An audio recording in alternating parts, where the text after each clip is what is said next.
Lights, camera, review. Mousehunt scurried into theaters in 1996. After the death of their father, Ernie and Lars are left to take over the family string factory. They also discover an antique house, which is worth a lot of money. However, a little mouse makes things difficult, creating chaos for the brothers. I have watched Mousehunt since I was a kid. I laughed and laughed. Recently, I came across it again and I watched it.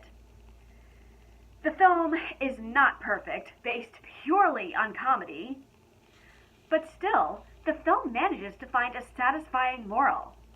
Nathan Lane and Lee Evans play brothers, Ernie and Lars, who don't see eye to eye. Their comedic chemistry is the best. Evans was a bit over the top, acting very cartoonish.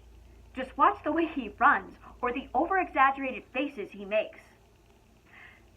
Then again, that is the whole point of the comedic atmosphere of Mousehunt. The men are not dealing with your average mouse. Sneaky, conniving, and smart? I love this mouse.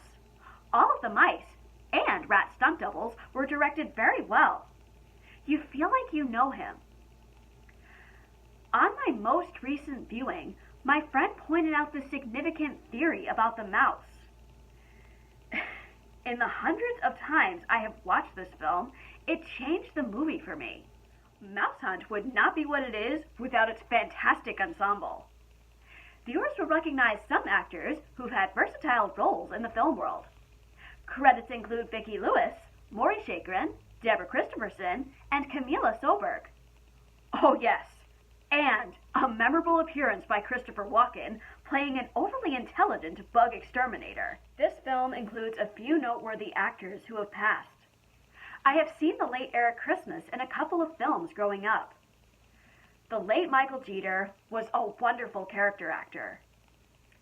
This was William Hickey's last film. He was ill at the time and sadly passed away when filming ended. Smashed apart, covered in filth, and flooded, the house used for the film sure takes a beating. It becomes a character of its own across the story. Mousehunt is reminiscent of a Tom and Jerry cartoon. That doesn't mean that the comedy isn't clever. We don't have a lot of films nowadays that are live-action comedies. It becomes over the top with all the situations Ernie and Lars get themselves into. Plus, there's a lot of bickering between the main characters.